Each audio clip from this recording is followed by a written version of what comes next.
Hello everyone, ನಾನಿವತ್ತು ನನ್ನ ಹಸ್ಬೆಂಡಿನ cousin brother ಇದು ಮ್ಯಾರೇಜ್ಗೆ ಹೋಗ್ತಾ ಇದ್ದೇನೆ. ತಂಜಾವೂರಿನಲ್ಲಿ ಉಂಟು, ಇದು ತಮಿಳುನಾಡು ಸ್ಟೇಟಲ್ಲಿ.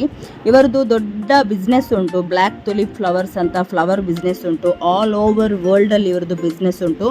ದಿ ವರ್ಲ್ಡಲ್ಲಿ ಸೆಕೆಂಡ್ ರ್ಯಾಂಕಲ್ಲಿದ್ದಾರೆ ಇವರು. ಫ್ಲೋರಿಸ್ಟ್ ರ್ಯಾಂಕಲ್ಲಿ ಸೆಕೆಂಡ್ ರ್ಯಾಂಕಲ್ಲಿದ್ದಾರೆ. ಫಸ್ಟ್ ಬರಬೇಕಂತ ಟ್ರೈ ಮಾಡ್ತಾ ಇದ್ದಾರೆ, ಇನ್ಶಾಲ್ಲ ಬರ್ಬೋದು. ನೋಡಿ, ನಮಗೆ ಫಸ್ಟಿಗೆ ಎಂಟ್ರೆನ್ಸಲ್ಲಿ ಹೋಗುವಾಗಲೇ ಇಷ್ಟೊಂದು ವೆರೈಟಿ ಆದಂತಹ ಡೆಕೋರೇಷನ್, ಅಂದರೆ ಕಂಪ್ಲೀಟಾಗಿ ಫ್ರೆಶ್ ಫ್ಲವರ್ಸಿಂದ ಇಲ್ಲಿ ಡೆಕೋರೇಷನನ್ನು ಮಾಡಿದ್ದಾರೆ. ನಾನಂತೂ ಎಲ್ಲೂ ಕೂಡ ನೋಡಲಿಲ್ಲ ಹೀಗೆ ಫ್ರೆಶ್ ಫ್ಲವರ್ಸಲ್ಲಿ ಹೋಗುವ ದಾರಿ ಎಲ್ಲ ಫ್ಲವರ್ಸಲ್ಲೇ ಅವರು ಡೆಕೋರೇಟ್ ಮಾಡಿದ್ದಾರೆ. ಆಮೇಲೆ ಸ್ಟೇಜಲ್ಲಿ ನೋಡಬೇಕಾದ್ರೆ ಅಷ್ಟು ಚೆಂದ ಮಾಡಿ ಸ್ಟೇಜ್ ಕೂಡ ಡೆಕೋರೇಷನ್ ಮಾಡಿದರು. ಎಲ್ಲ ಕಡೆ ಘಮ ಘಮ ಅಂತ ಸ್ಮೆಲ್, ಹೂವಿನದ್ದೇ ಪರಿಮಳ ಬರ್ತಾ ಇತ್ತು. ಆಮೇಲೆ ಫುಡ್ಡಿನ ಸೈಡಿಗೆ ಹೋಗಬೇಕಾದ್ರೆ ನಾವು ಫಸ್ಟಿಗೆ ಹೋದ ತಕ್ಷಣ ಎಲ್ರಿಗೂ ವೆಲ್ಕಮ್ ಡ್ರಿಂಕ್ಸ್ ಕೊಡ್ತಾಯಿದ್ರು.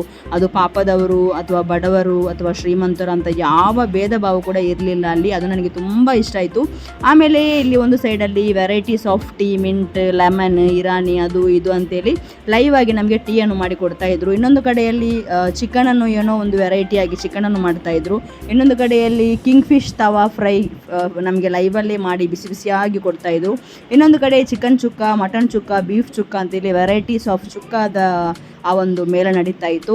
ಇನ್ನೊಂದು ಕಡೆ ನೋಡಿದರೆ ಫುಲ್ಲಾಗಿ ಮಟನನ್ನು ಬಿರಿಯಾನಿ ಮಾಡಿ ದಮ್ಮಲ್ಲಿ ಹಾಕಿದ್ದಾರೆ.